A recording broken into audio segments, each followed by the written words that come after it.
Kaixo eta ongi etorri egun berri batera, gaur abenduak 22, ostirala da, eta gabonak asteko eta astea amaitzeko bi elkarrizketa izanen ditugu. Batetik Mark Badal, kanpo bulegoko kidea dena eta Landarteko 7. edizioko koordinatzailea izan dena. Landarte urtearen hasieran hasi zen eta aurten amaieran, abenduan, amaituko da 5 proiektuekin, 5 herri ezberdinekin. Beraz, Markek kontatuko digu zer nolako proiektuak garatu dituzten, zer nolako helburuak bete dituzten eta barreko gauzak. Eta bestetik, Paula Laita Peio Apeztetxea bekaren irabazleetako bat izan da, beste bikiderekin batera, eta garatuko duen ikerketa proiektua kontatuko digu. Baina, beti bezala elkarrizketak baino lehen, guazen betiko dukiarekin.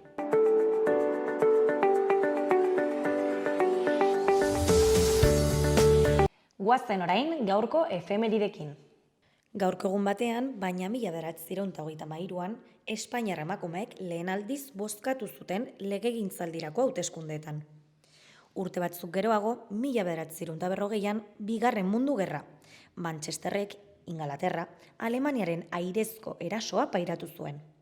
Egun berean, baina 1972an, Biben 70 egun azkarrago, 36 pertsona zihoazen abioiak handeetan istripua izan ondoren, 16 bizirik errekuperatuak izan ziren. Eta bukatzeko 1979an, Euskal Autonomia Erkidegoko estatutua aprobatu zen.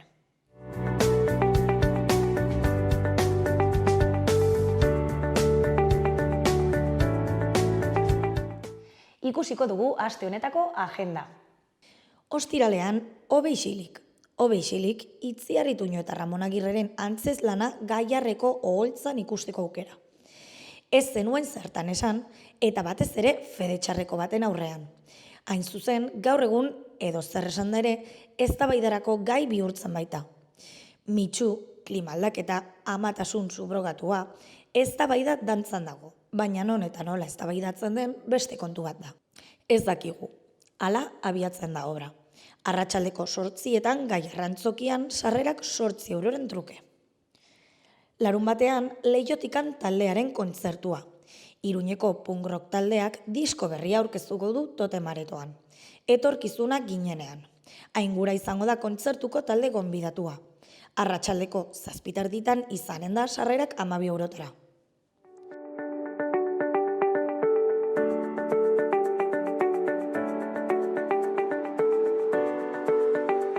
Ikusi dezagun gaurko egunkariko azalek zer dioten. Diario de Noticiasen titular nagusian, akordio aurrerakoia Iruñean, paralisiarekin amaitzeko eta egonkortasuna emateko. Bildu, Geroa Bai eta Kontigo alderdiek adostasunaren aldeko etapa ireki dute. Asironen ustez, sinatzaileek euren arteko desberdintasunen gainetik egoten jakin dute. Armendarizek oparotasun garaia espero du. Mauleonek dio iruindar gehienek babesten dituztela. Beko berrian, 60 proiekturekin osatutako itun programatikoa, aurrerapena, bizikidetza, berdintasuna, aniztasuna eta justizia soziala izeneko gobernu baterako. Eskuineko berrietan batetik Nafarroa, Elizan abusuen salaketa gehien jaso dituen bigarren erkidegoa da. Bestetik, diabetikoentzako sendagai bat falta da, argaltzeko erabiltzen dena. Jarraian, 80 urteko gizon bat hil zen Ribaforadan mando mekaniko batekin lanean ari zela. Bukatzeko gazte batek 15 ikasle hil eta 24 zauritu ditu Pragako unibertsitate batean. Argazki nagusian, Dani Rodriguezek Mallorcaren bigarren gola ospatu du eta Osasunako atzelariek azalpenak eskatu dizkiote elkarri. Titularrean, porrota. Jokaldiek eta futbol kaskar batek Osasuna kondenatu dute Mallorcan.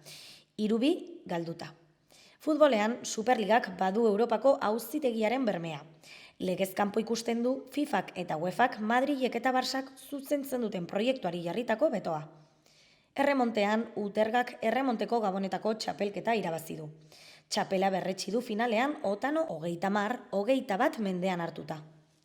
Diario de Navarrako titularrean, foru gobernuak neurri fiskalak salbatuko ditu EH Bilduren abstentzioari esker. PFZ-aren tarifa 4% deflaktatuko da inflazioaren ondorioak arintzeko.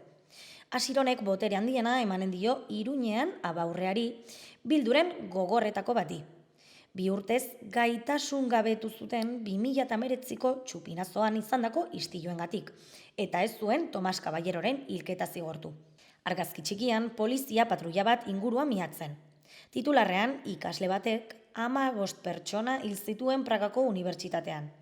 24 urteko erasotzaileak bere buruaz beste egin zuen eraikinean, Txekiako hiriburuko gune turistiko batean, su eman ondoren. Argazki nagusian David García eta Budimir Larin Mallorcarekin saltoka. Izenburuan hondoratzea Palman.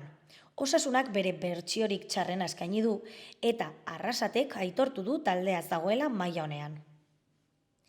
Garan, titular nagusian, EAJak eta PSek hezkuntza legea bakarrik onartu dute. Argazki nagusian, Iñigo Urkullu atzoko osoko bilkuran non legegintzaldiko lege garrantzitsuenetako bat onartu zen. Distira gutxirekin. Ezkerreko berrian, Asironek Iruñea gobernatuko duen hirukoa hitzartu du, PSNren babesarekin. Behan, Maili Txintxurretaren analisia. San Tomas atzeko lanak erakusmaira tituluarekin. Eta futbolean erdipurdiko balantzea Realarentzat, Alabesentzat eta Osasunarentzat. Berrian, titularrean, Jaurlaritzako alderdien aldeko botoekin bakarrik onartu dute hezkuntza legea. Ahalik eta adostasun handiena lortzeko asmoz abiatu arren, EAJak eta PSek soilik babestu dute. EH Bildu, Elkarrekin Podemosek, PPek, Ciudadanosek eta Voxek kontra bozkatu dute. Beko argazkian, Mikel Armendariz, Jose Basiron eta Txema Mauleon atzo. Iruñeko udala bizi berritzeko akordioa.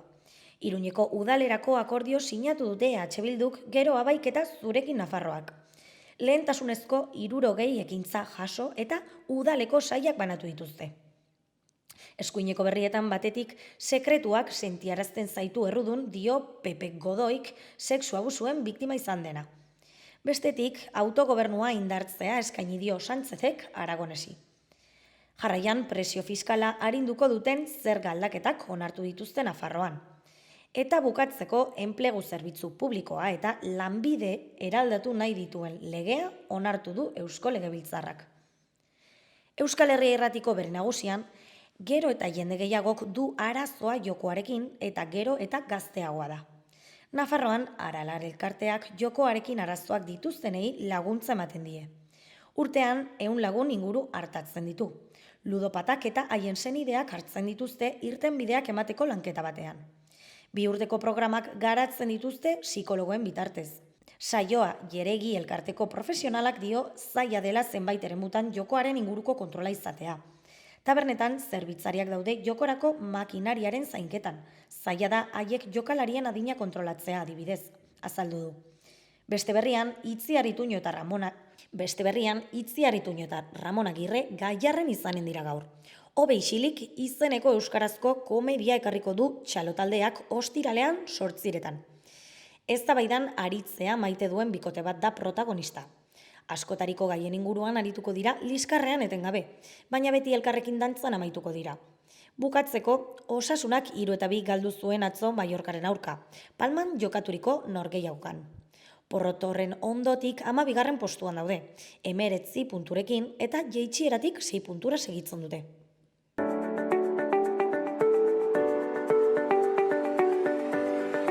Kaixo eta ongi etorri gaurko lehenengo elkarrizketara, oraingoan Mark Badalekin gaude, kanpoko bulegoko kidea dena eta Landarte 7. edizioko koordinatzailea baita ere. Arratsaldeon eta ongi etorri. Landarteren 7. edizioa izan da urtengoa ez, eta amaitzear dago, nik uste, ostiral honetan gaur bertan eginen duzue aurkezpen bat, eta ez dakit urtarrilan beste bat edo, eta honekin amaituko dugu. Beraz, lehen aipatu dut sarreran kanpoko bulegoko kidea zarela eta Landarteko koordinatzailea. Zer ikusia du honek? Bai, kanpoko bulegoko kidea naiz, hori Anei Bainez gurekin batera. Eta gure kolektibotik lan ezberdinak ditugu, alde batetik gure proiektu propioak aintzineratera ematen ditugu. Gero baita UPNako eta Uarte Zentroko masterrean gaude, irakasle moduan, eta gero ez dakit marran, no? Komisario lana egin ditugu eta hori, baina, bueno, duela 4 urte sartu ginen Landarten talde koordinatzailean, beste 4 kultur saileko teknikariekin, eta egia da Landarte gaur egun da gure lan handiena, eta urte osoa gaude honekin, baina egia da kanpoko bulegotik beste lanak ditugula. Eta hori Landarteko talde koordinatzailean 6 pertsona gaude, Servizio Akzion Kultural handik 2 teknikari daude, Lorenzo García Txegoien eta Estefania Munarriz, eta gero museoko zerbitzutik Mikel Ozkoidi eta Celia Martin, eta gero gu biok. Eta 6 artean, nolabait, erabaki potoloenak eta programaren, ez dakit, jarraipen oso orokorra eta hori eramaten ditugu denon artean, baina egia da, han eta biok gaudela gehiago, ez dakit, eguneroko lanean, eta gu arduratzen gara mediazio lana. Landarten beti erraiten dugu 3 hanka ditula programak, herriak, sortzaileak eta gobernua, eta nolabait han eta biok erdian gaude, harreman hori guztiak zaintzen, eta hori, bai. Eta noiz hasi zinaten aurtengo edizioa prestatzen? Egia da, Landarte ia urte osoan martxan dagoela, eta hasten gehiago urtarrilan, otsailean egiten dugu herrien aukeraketa. Hori egiten da Landa Garapen elkarteen bitartez, ordian Zederna, Teder, Eder, hori Landa Garapen hori guztiak, proposatzen dizkigute herri batzuk, eta ordian, hori urtarrilan, otsailean, telefonoz eta hori, alkateekin, normalean, alkate edo alkatezekin egiten da lehenbiziko kontaktua, eta handik aukeratzen ditugu herriak. Edo bailarak batzutan, bailara mailan egiten dira, gauzatzen dira proiektuak. Gero martxoan, apirilean, guk talde koordinatzailea joaiten gira herri guztietara, eta bereziki han eta biok egiten ditugu hainbat bizita, egun osoko bizitak herrietan, eta bizita horien bitartez, alde batetik nolabait, ez dakit, terrenoa prestatzen dugu, eta hango aliatu, gertueneko aliatuekin, lehenbiziko, harremanak josten ari gira, eta gero bizita horiek balio digute sortzaileak aukeratzeko. Osa, lehenengo aukeratzen dituzu herriak eta gero sortzaileak. Aukeratzen ditugu herriak, gero bizita horiek egiten ditugu, eta nolabait lehenbiziko hurbilpena egiten dugu, eta han ikusten ditugunaren arabera, ordian aukeratzen digu sortzaileak. Batzutan, sortzaileen aukeraketaren datza, aukeraketa hori batzutan ditugu irizpide oso argi, eta batzutan igual prozesu intuitiboago da, adibidez batzutan argi ikusten dugu, adibidez, Nafarroan iparraldean balin bagaude, norbait euskalduna izan behar dela, bai, adibidez, edo horrelako irizpide errexak, baina normalean aukeraketa da igual intuitiboago, gure ustez, igual, bai, pertsona hori enkajatuko zuen, ala ez, eta hori aukeraketa hau egiten dugu maiatzan. Eta gero ja, ekainan, sortzaileak iristen dira herrietara, beraien lehenbiziko eguna da gure azken eguna herrietan, eta ordian egiten dugu tailer moduko saio bat, nun sortzailea aurkezten da herrian, eta guk han eta biok proposatzen dizkiegu, ez dakit, ariketa batzuk, hori arte parte hartzailei buruz, edo arte garaikideari buruz, eta normalean udaberriko gure bizitetan galdera asko ateratzen dira, baina nor etorriko da margolari bat edo eskultore bat, ordean galdera horiek erakusten digute nola kasu gehienetan arte garaikidea biziki urrun gelditzen zaie, ordean, hau da gure lehenbiziko lana, udaberriko lana da nolabait lasaitzea herritarrei. Eta gero ja ekainan hasten dira sortzaileak, egiten dute hilabete bat, hilabete eta erdi beraien hurbilketa, porque, claro, landartearen ezaugarri igual bereziena da eragile guztiek zerotik abiatzen garela. No? Hasten garenean, inork ez daki zer gertatuko da, zer eginen dugun, nola gauzatuko den parte hartzailea, badakigu zerbait parte hartzailea edo kolektiboa izan behar dela, eta hori, baina zer eta nola, eta zergatik edo nundik eta nora, hori ez dakigu. Eta hau da, udaberriko, zakit, no? Como zailtasun handiena, incertidumbre hau, ez? Eta ordian, ekainean hasten dira haiek, eta haiek ematen diegu sortzaileei hilabete bat, hilabete eta erdi, beraien hurbilketa propioa edo ikerketa edo esplorazioa egitea. No? Guk noski ikusi dituguna udaberrian, gure oharrak haiek eskuan dituzte, baina haiek egin behar dute beraien hurbilketa propioa. Eta hilabete honetatik ateratzen da gauzatuko den proiektua. Ordian proiektuak zehazten dira uztailean, normalean. Eta gero ja, agorrila, iraila eta urria proiektuak garatzeko. Osea, sortzaileak joaten direnean, ideia batekin joaten dira, ela ere, edo zerotik hasten dira, eta hor sortzen dute haien lehenengo ideia edo ikerketaren gaia. Hori argi deneri, argi uzten diegu. Beste programetan edo beste ekimen, desentetan, bi aukera ditugu, eta hori adibide zehatzak badira, edo herritarrek enkargu bat egiten diote artista bati, mural bat sortu nahi dugu pareta honetan, eta gai horri buruz. Eta, artista jaiten da, eta egiten du. Hori adibide asko badira. Gero, aldiz badira adibide asko, nun artista bat bere etxetik ja ekartzen duen ideia zehatz bat, eta gauzatzen da herri batean edo hori. Eta ongi ikusten dugu, osea, ez nahi sartu honekin, baina landarten beste gauza bat proposatzen dugu. Eta da, denok zerotik. Eta benetan, hori benetan horrela gertatzen da. Eta hau da zailtasun handiena. Eta nola egin duztu aurtengo sortzaileen aukeraketa? 5 herri, 5 proiektu, ez, egon dira. Azkonte guzu pizkat zeintzuk izan diren 5 herri horiek, 5 sortzaile, zer diren? Bai, beti landarten ditugu herriak nahiko sakabanatutak mapan, eta aurten egon gara Pirineoan Jaurrietan, gero Prepirineoan Uraulgoiti, ziurrenik Nafarroko, ez dakit leku ez ezagunenak, baina hortik ibiliko da. Gero Berbintzanan, herrian, aurtengo herri handiena.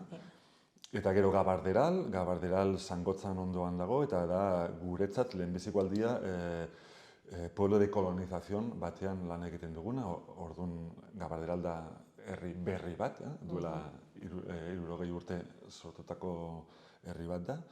Eta gero azkenik Amezkoa baiaran. Orduan 2 baiara eduki ditugu, Uraulgoiti eta Amezkoan. Amezkoan 10 herri daude, eta 10 herrietan gertatu da proiektua. Eta Uraulgoitin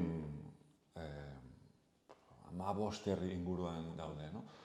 Eta gero aurten, beste urtetan, guk beti esaten dugu sortzaileak. Zergatik, zenta ez dugulako bakarrik artistekin lan egiten. Batzutan arkitektoak edo zinegileak edo diseinu grafotik etortzen direneak, eta hori.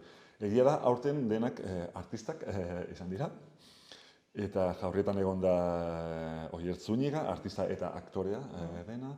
Gero Uralgoitin Victor Masferrer, artista katalan bat, baina duela urte batzuk Etxalarren bizi dena. Eta gero Berbintzanan egon da Itxaso, Jimenez Iribarren. Eta gero Gabarderalean Andrea Muniain, bera arkitektoa eta artista plastikoa ere bai. Eta azkenik Amezkoan Aizpeade Atxa, zinegilea eta artista plastikoa ere bai. Aurten nahiko gazte izan dira denak, eta bai, hau. Eta nola jarri zineten kontaktuan haiekin edo nola egin duzu harreman hori? Bai, sortzaileen aukerak eta beti gutxi gora bera nola egiten dugu. Talde koordinatzailean 6 pertsona gaude, Servicio de Acción Culturaletatik eta museotik, eta gero gu biok. No? Claro, Servicio de Acción Culturalek ematen ditu hainbat diru laguntza. Ordian, panorama artistikoa bertakoa oso ongi ezagutzen dute. Haiek dira, ezakit, DNA antolatzen dutena, Olite Festivala, horrelako festivala, baina baita kultur programa, edo La Especie de las Nubes, ordian, bai, bertako ekosistema kulturala, Menperatzen dute gehien. Bai, guztiz. Eta gero, egia da, museoko teknikariak ere bai, Iruñatik kanpo asko ateratzen direla, eta ordian baita, ez dakit, bai, bertako ekosistema oso ongi ezagutzen dut. Eta guk biok, ordean aurre zerrenda batzuk egiten ditugu, eta gero partekatzen dugu, adibidez gure aurre zerrenda, Uarte zentroko zuzendariekin egiten dugu, adibidez. Ordean, baditugu, aste batzuk, izen batzuk asmatzen ditugu, eta partekatzen dugu, eta ikusten dugu, pues igual, hori, nola ikusten dugu pertsona hau hemen, eta gero, telefonoz. Bai, ez da deialdi bat, publikoa, guk zuzenean deitzen dugu sortzaileak. Eta konta guztu beraz pixkat 5 proiektu honen inguruan horrela laburki, bestela luzatuko ginateke. Bai, laburki, Oierrek Jaurrietan planteatu du proiektu bat, nun herritar deixente, elkartu dira herriko etorkizunari buruz hausnartzeko. Ordian, bilera txiki batzuen bitartez, 3-4 pertsonako talde ariketa horien bitartez, Oierrek planteatu ditu fikziozko ariketa batzuk, eta horien bitartez asmatu dute herriko etorkizuna ikuspuntu ezberdinetatik. Nola izango dira, zainketa harremanak herrian, edo ekonomia, edo ez dakiz, eta horiekin sortu dute audiozko pildora batzuk, eta hori webgune berri bat sortu dute, eta gero herrian plaka QR batzuk instalatu dituzte leku ezberdinetan, eta ordean ibilbide sonoro egin dezakezu herrian zehar. Eta hori, han gelditu da, eta hor, no? Gero Uralgoitin, Viktorek planteatu du proiektu bat, nun, baiara mailan bururatu behartzun proiektuak, eta ari bezala hartu du kontserbak. Eta nola herri guztietan, iaia herri guztietan kontserbak egiten dira, edo egiten ziren, eta berak hartu du kontserbak aitzaki bezala normalean ikusten ez diren gauzei buruz aritzeko. Berak dio, normalean kontserbak egiten dituzu, eta gero lagunei, edo senidei, edo auzoei oparitzen dizkiezu, eta hori, no? Orduan, horrelako harremanak normalen nahiko izkututak gelditzen dira, no? Eta bestalde, kontserba horiek zerekin egiten duzu, no? Pues egiten duzu frutu batzukin, edo hori, landare batzukin, gero eta izkutuago gelditzen ari direnarekin, no? Orduan, bi lan hildo horiek elkartu ditu kontserba ideia honekin. Orduan, zehazki egin dutena da 4 ateraldi, fruituak edo loreak edo landarek biltzera kolektiboki, eta gero tailerrak egin dituzte hori eraldatzeko.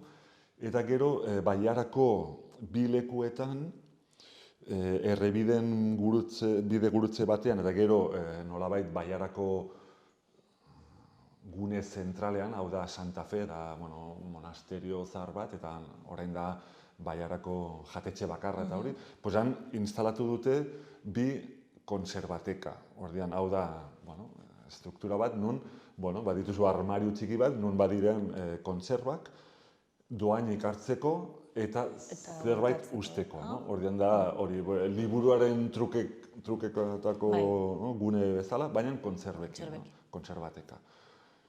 Gero Gabarderalean, Andreak planteatu duen proiektua urari buruz joan da. Zenta, karo, Gabarderal herri berri bat da, eta herri berri horiek denak sortu dira uraren ezker. No? Kasu honetan, Iesako urtegitik ateratzen den Kanal de las Bardenas, hori kanal, urbide horren inguruan, atera ziren hainbat herri berriak, laborantza modernoa izaiteko. Ordean, berak hartu du ari hori, bere proiektua Dame Agua ite dare oro izena du, eta nolabait hausnarketa kolektibo bat planteatu du gai horri buruz, eta nola ura kudeatzen den gaur egun herrian. Ordean, audio, paisaje sonoro batzuk grabatu dituzte, eta gero, eskultura batzuk sortu ditu berak, eta herrian zehar egun batean egon ziren instalazio horiek, baina, nolabait zerbait kolektiboa, momentu kolektibo bat sortzeko egun hartan. Gero Itsasok berbintzan lan egin du errekari buruz, arga zeharkatzen du herria, eta azken urtetan herritarrek aipatzen ziguten nolabait herriak bizkarra eman diola errekari. Edo bere garaian harreman gehiago zeukaten, ez dakit, hurbilketa emozionala, nolabait sakonago zen, edo presenteago zen erreka bere bizitzea, egunerokotasunean. Ordean, berriz, ez dakit, begirada berriekin begiratzeko errekari, planteatu ditu hainbat tailer, horretarako gonbidatu ditu Itsasok beste artistak, eta, tailer bat zegoen arlo ekologikoan inguruan, ze landaria dauden erreka basterrean, eta hori espezies invasoras, edo horrelakoak. Gero, bigarren tailerra elikadura, bildu zituzten landare basati batzuk, edo errezeta batzuk egin dituzte, eta honekin, eta hirugarrena nekazaritzari buruz. Eta gero azkenik, Amezkoan, Aizpeak planteatu duen proiektua nolabait mendiaren inguruan joan da. Amezkoa dago bi mendia handien artean, Urbasa eta Lokiz, eta bera galdera bat planteatu du, eta da nola da gaur egungo hurbil harremana mendi horiekin. Eta horretarako erabili ditu argazkiak, bideo, audioak eta hori, eta hori elkarrizketaren bitartez, eta lan talde batzuk baita planteatu ditu, eta nolabait da bere erantzunak bilatu ditu harreman horien ezker. Eta esango nuke, ez dakit esango nuken gai hori, bost proiektu horien arteanko gaiak ezberdinak diren edo berdinak diren. Zer daukate komunean bost proiektu horiek? Nik erranen nuke aurten argi ikusten dela denek planteatu dutela hausnarketa ariketak, bakoitzak bere maneran, baina bai Jaurrietako kasuan argi eta esplizitoki hausnarketa ariketak planteatu dira, baina nik erranen nuke aurten aski garbi ikusten dela hori momentu ezberdinetan eta egoera ezberdinetan, baina parte hartu duten herritarrek benetan hausnarketa ariketa bat egin dutela, eta horrek asko gustatzen zaigu. Zenta nolabait gure saiakera da guk pentsatzen dugu ekimen kulturalak edo artistikoak ez direla, ez dakit nola erran,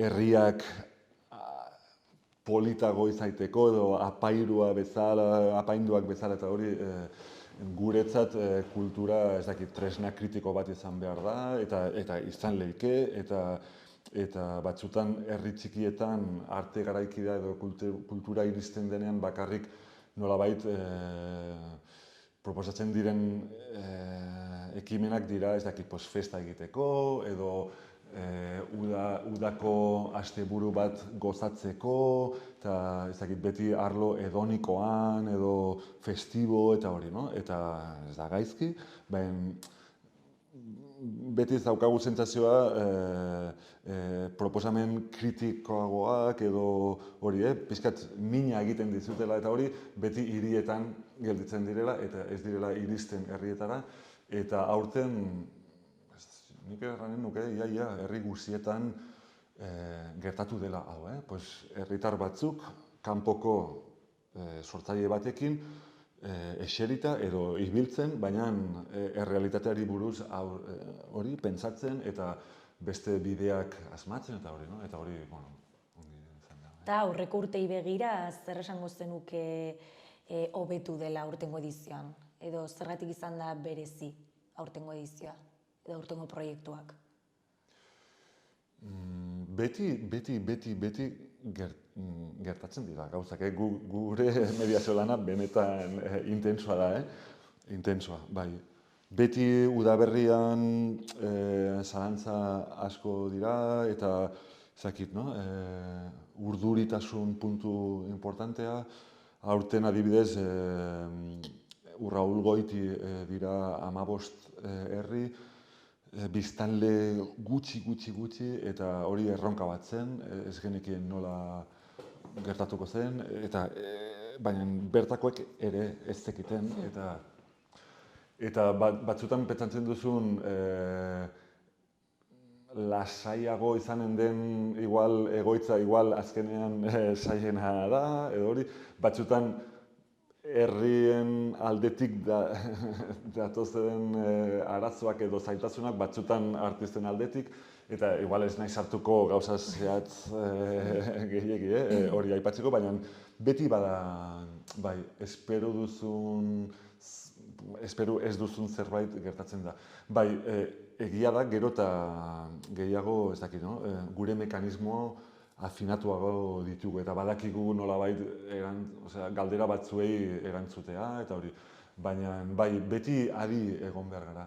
Batzutan, adibidez, aurten sortzaile batek zailtasun asko eduki ditu, ez dakit, hildoa aurkitzeko, gero beste leku batean nahiko zaila izan da herritarren aldetik, ez dakit, mugiaraztea eta hori, eta azkenean lortu dute, baina eta hau da, baina malgutasun puntu hori beharrezkoa da. Zuk igual saiatzen hasten zara bide bat, baina ikusten baldin baduzu hortik ezinezkoa dela.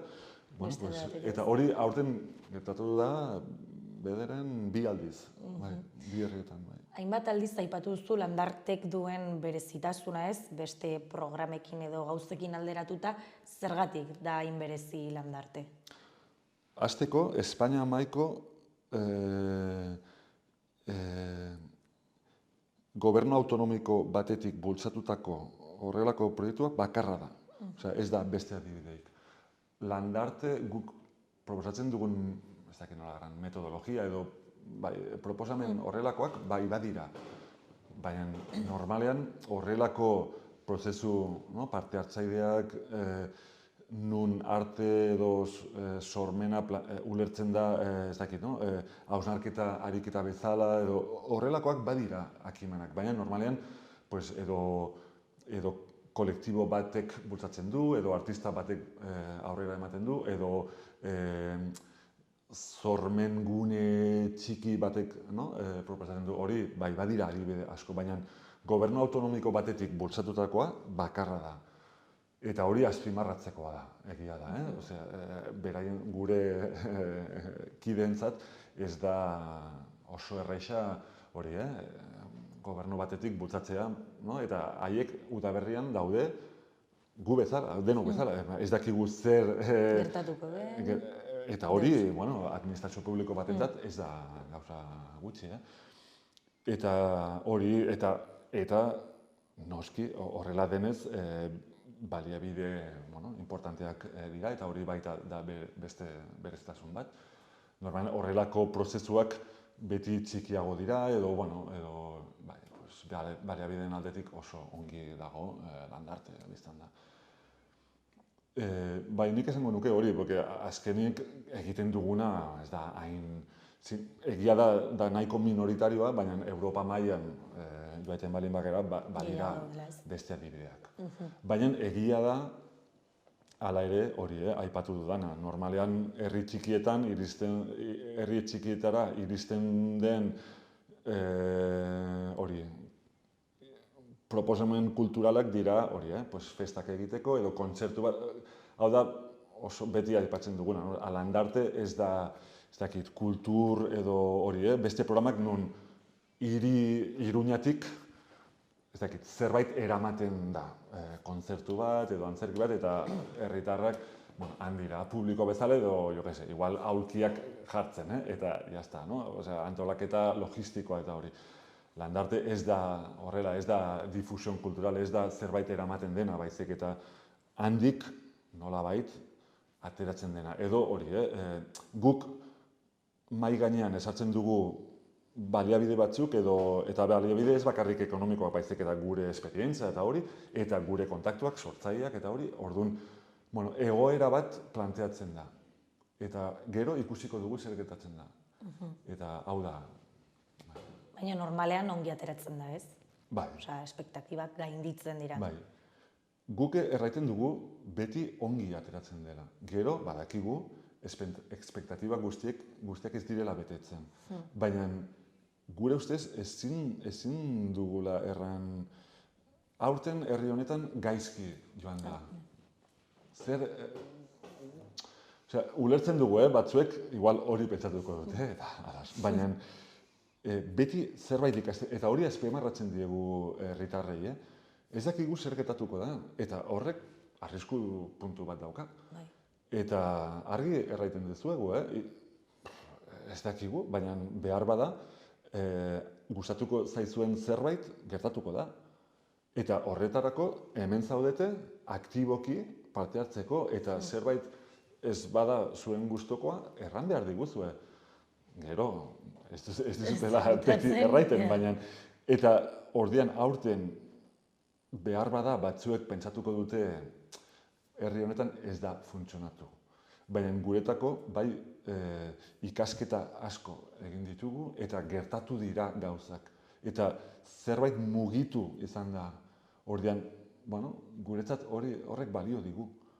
Gero espektatibak, markatzen duzuenan arabera, zuk, eta hori, lizito da, bakoitzak ikusiko du, baina bai, igual ikasi behar dugu, baita hiztegi beste bat, eta hori, eta alde honetatik ziur, beti gauzak gertatzen direla, eta intensoa da, eta espero dituzun gauzak gertatzen dira, orduan, bai. Gainera, edizio honetan berritasun bezala Landarte artxiboa, ez? Martxan jarri da, zertan datza? Bai, lau hitzetan erraiteko artxiboarekin kanpoko esperientzia edo ekimen edo ikuspuntuak ekarri nahi ditugu. Landartean Nafarroko sortzaileekin bai ala bai lan egiten dugunez.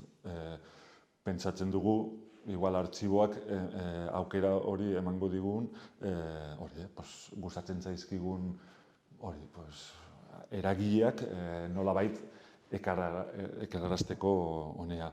Eta aurten, eta normalean planteatuko duguna izango da edizio, aurten, urteko edizionean hasieran sortzaileak ja daudenean lanean, ekarriko dugu pertsona bat edo kolektibo bat, topaketa bat egiteko urteko sortzaileekin, eta gero elkarrizketa baten bitartez audioak edo bideoak sortuko dugu. Eta aurten hasi gara artxiboa Susana Kamaraleret artistarekin, bera Leonen bizi da, eta artista plastikoa, eta duela urte batzuk, bera egon da urte asko lan egiten arte eta zientzian arteko proiektuetan, baina azken 4 urtetan dago proiektu potolo batekin, Leongo landa eremuan, lupulo kultiboarekin, lupulo garagardoa egiteko landare honekin, eta lan egiten ari da, nekazariekin, zientifiko batzukin, lehenengo lupulera zaharrek emazte horiekin, eta, arlo ezberdinetan, ez dakit jorratzen dituen proiektu batekin dabil, duela 4 urte, eta bere ikuspuntua oso antzekoa da, landartetik saiatzen garenarekin, eta era berean bere diskurtsoa nahiko potentea da, eta ez dakit, diskurtso artistiko propio bat dauka, eta azken urtetan landa eremuan guztiz lanean ari denez, oso egokia iruditu zaigu hildo berri hori hasteko. Eta noiz emanen diozue itxiera osotasunean edizio honi? Bai, hori ez da hain argi jakitea, eta prozesu bakoitzak bere momentuan ixten du, eta adibidez gaur Berbintzanako prozesuak itxiko da, eta bai, bereziki azken proiektua bukatuko da heldu den neguan, urtarrian edo otsailean Amezkoan, orain ekoizten ari den materiala aurkeztuko da neguan Amezkoan. Ordean, bai, prozesu bakoitzak badauka bere amaiera. Egia da, duela egun batzuk egin genula amaierako prentsaurrekoa, ordean nolabait administratiboki aurtengo edizioa ia amaituta dago, baina egia da prozesu bakoitzak bere erritmoa segitzen du, eta adibidez iazko 2022ko prozesu batek amaitu zuen aurtengo maiatzan. Bestea hasita zegoela, prozesua hasita zegoela.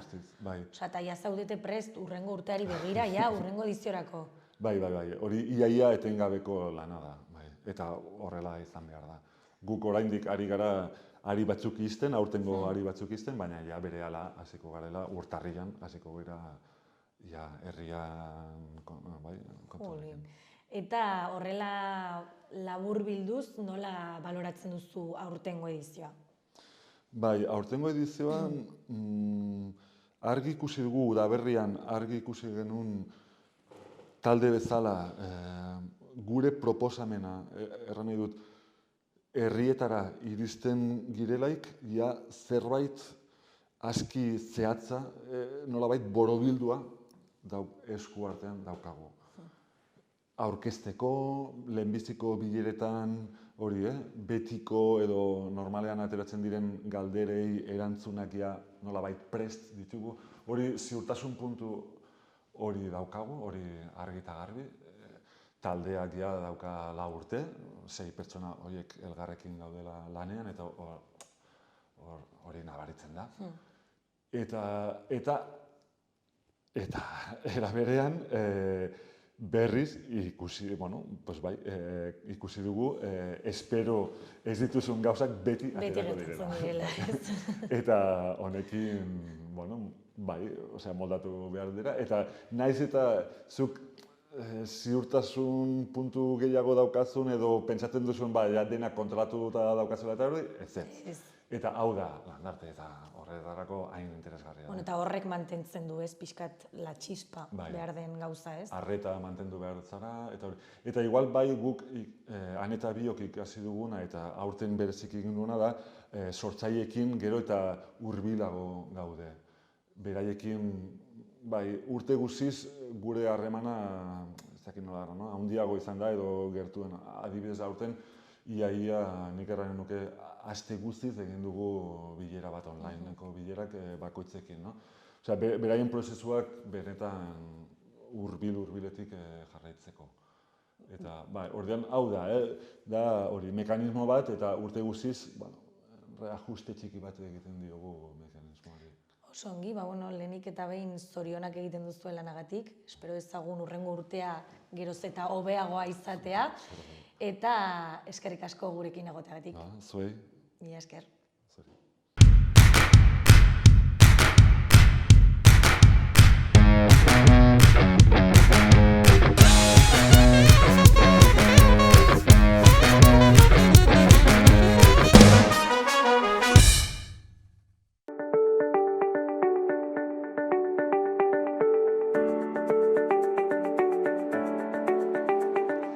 gaurko eta asteburuko eguraldia entzun dezagun orain. Gaur ostirala hodei askorekin eta euri apur batekin jarraituko dugu. Euria iparraldeko eskualdetan eginen du, eta berriz ere sarriago iparrekialdean. Arratsaldetik aurrera, euria gero eta noizbehinkakoka izanen da, eta ostarte txikiak ere ireki litezke. Hegoaldean ez du euririk egingo, eguna hodei askorekin hasiko da, baina arratsaldean ostarteak irekiko dira. Ipar-mendebaldeko haizea bizi ibiliko da goizean, bolada zakarrekin, eta egunak aurrera egin ahala baretzera eginen du. Temperaturan ez da aldaketarik izanen. Larun batean giro goibela izango dugu ipar isurialdean. Behodeiek ipar isurialdean tematsu jarraituko dute eta noizean behin euri txikia egingo du hemenka. Arratsalde gau partean hodeitza saretzen hasiko da. Nafarroa eta Araba hegoaldean hodei gutxiago izango da zeruan ostarteak zabalduko direlako. Aldaketa gutxi izango da temperaturan. Haizeak iparraldetik eta ipar-mendebaldetik joko du eta orduek aurrera egin ahala baretzera eginen du. Igandean, astea amaitzeko, eguraldi eguzkitsua. Egun sentian lainoa sortuko da eta segurazki izotza eginen du Araban eta Nafarroa hegoaldean. Goizean jaso egingo du eta giro eguzkitsua nagusituko da. Zerua ia oskarbi egonen da. Gauean izartua egongo denez, berriro hoztuko du eta barnealdeko txoko askotan izotza botako du. Temperatura maksimoak pixka bat igo egingo dira. Kostaldean 12-14 gradu artekoak izanen dira eta barnealdean 9 eta 11 gradu artekoak. Haizea aldakor eta ahul ibiliko da, ekialdeko ukituarekin.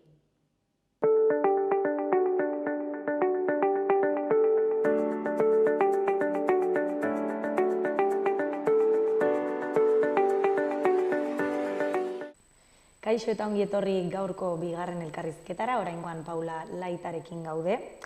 Ta Peio Apeztetxea bekaren irabazlea izan da beste bikiderekin batera, lan honekin, bortzirietako hizkuntza aniztasuna eta migratzaileen euskararekiko jarrerak aztergai ikerketa proiektuarekin. Beraz, arratsaldeon eta ongi etorri, Paula. Kaixo, arratsaldeon, eskerrik asko.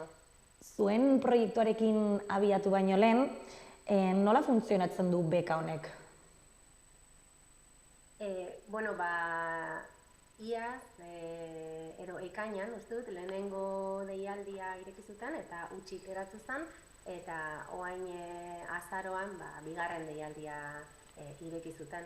Eta berez, beka honetan 3 ikerketa arlo zeuden, dialektologia, onomastika edo soziolinguistika. Orduan, guk aukeratu genuen soziolinguistikan ikerketa proiektua egitea. Eta nola ezagutu zenuen beka hau? Ikerkuntzan ibilia gara eta hortik gure zaretan eta informazio hau mugitzen da, eta hortik. Aurten okerez banago 6 proiektu aurkeztu dira, eta zuek, izuta bestebik, irabazi duzue 7.000 euroz, irabazi dituzue, proiektua momentu honetan ez da hasi, eta ekainean aurkeztu behar izango duzu, ez? Bai. Nola jaso zenuten albistea? Jolin, 7.000 euro irabazi dituzue, proiektu bat hasiko duzue?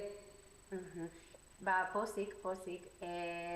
Azken minutuko erabakia izan zen, guk bagenuen asmoa horri buruzko ikerketa bat egiteko, baina jaso genuen deialdiaren berri eta zan genuen aurkeztuko gu. Orduan, gero deia jaso genuenean irabazleak zaite, zuek jasoko duzue beka, oso pozik hartu genuen berria. Eta ze baldintza bete behar izan dituzue beka hau lortzeko, ze puntuazio gehien lortu duzuen taldea izan zarete, baina hori ze baldintzatan, ez?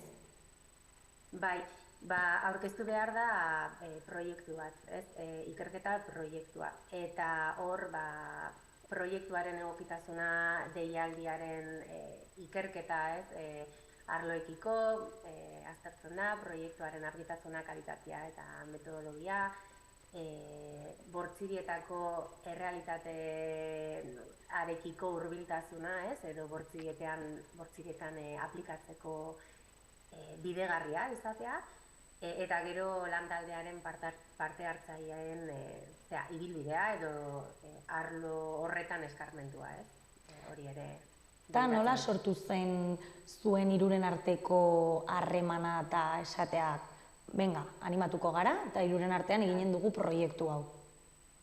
Bai, bueno, Jonekin bai, hitz egin da geneukan, ikerketa bat egiteko asmoa genula, eta soziolinguistikan, euskara, hizkuntza aniztasuna, identitatea, horri buruzko zerbait, eta gero hau Bortziretean egonda, bueno, Anerekin kontaktuan jarri ginen, ze berakoa da, eta hizkuntzan ibilitakoa eta ikastetxetan, orduan, bueno, pentsatu genuen lantalde polita osatuko genuela. Eta taldea alde batera utzita, konta iguzu pixkat zeren inguruan doa ikerketa hau? Helburu nagusia da, Bortziretako kultur eta hizkuntza aniztasuna eta migratzaileek euskararekiko dituzten pertzepzioak eta jarrerak aztertzea.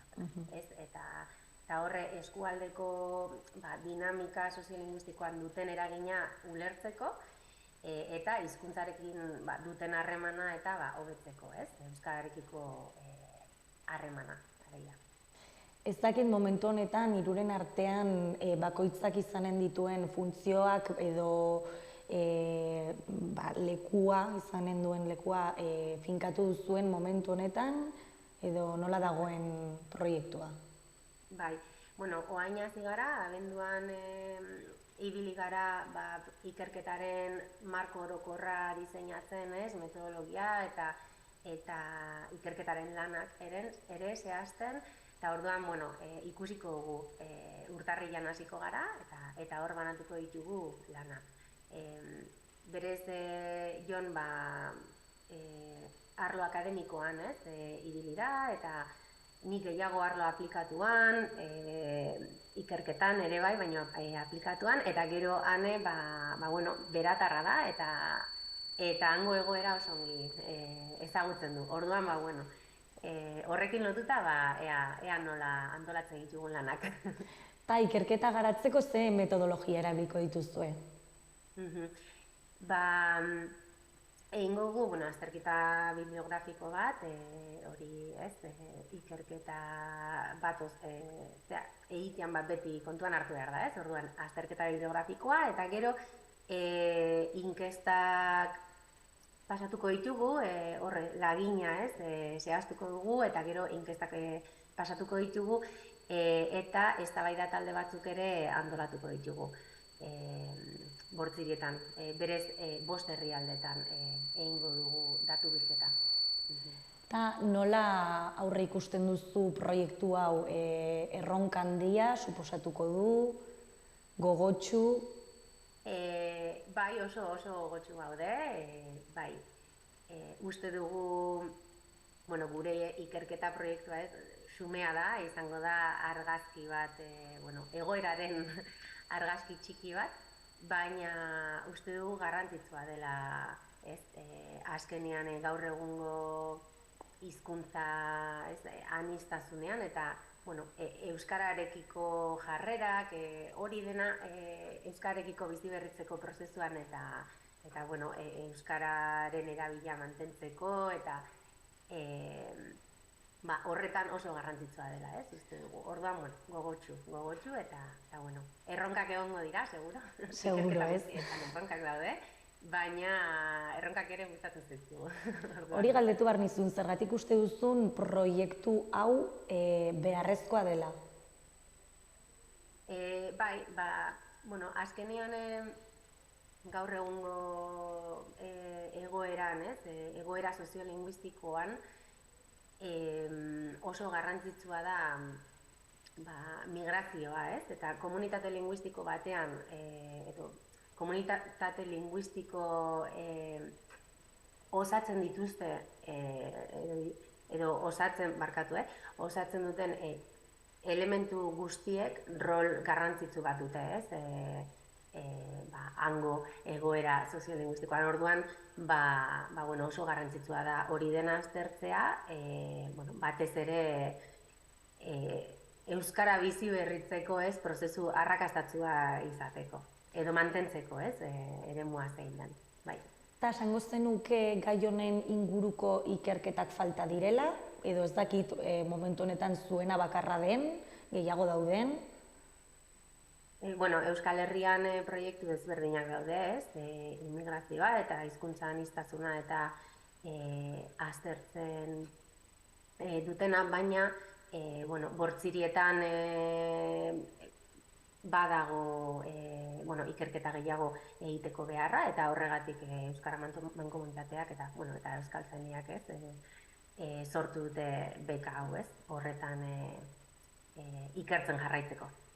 Eta nola banandu dituzue prozesuaren ibilbidea, nola banandu duzue, esan nahi dut, nondik hasiko zareten, gero ez dakit zer eginen duzuen? Oain abenduan ikerketaren marko orokorra osatu dugu, urtarrilean hasiko gara datu bilketan, herrietara joaten hasiko gara eta inkestak pasatzen, eztabaida taldeak egiten. Gero datu azterketa egin dugu udaberrian eta ekainean txostena edo ikerketaren memoria eta emaitzak aurkeztuko ditugu. Hasieran aipatu duzu, gerrez banago, lehenengo deialdira ez zela inora aurkeztu, ez? Utzi geratu zen bai. Eta zergatik aurkeztu beharko ginateke horrelako beketara? Zer eskainiko digute beka horiek? Bai, nik uste dute aukera polita da azkenean bertako, gure kasuan, ez? Bertako egoera soziolinguistikoa aztertzeko. Eta ere bai, gure kasuan ere lantalde polita sortu dugu, ez? Oso elementu osagarriekin, ez? Bakoitzak bere lana du leku desberdinetan eta gauza desberdinetan aritzen gara, eta orduan, horrelako bekek ematen dute aukera hori, ez? Elkartzeko eta lan bat elkarrekin egiteko, orduan, bai, aukera polita da. Eta zer nolako jende aurkezten da horrelako beketara? Adibidez, deialdi hontan 6 proiektu aurkeztu direla, perfil berekoak zarete, ez dakit. Nik uste dut denetarik. Ikerketan ibiltzen gara, guztiak, ez ditut ezagutzen, ez? Aurkeztu ziren besteak, baina bai, soziolinguistikan edo hizkuntzalaritzan edo bai, behintzat arlo horretan ibiltzen gara guztiak. Oso ongi, Paula, plazer bat izan da zurekin hitz egitea, zorionak lortutako bekarengatik, eta zorte on, oraindik badituztelako 6 hilabete proiektu hau garatzeko eta ikerketa hau garatzeko. Oso, no? Eskerrik asko zuei. Zuri.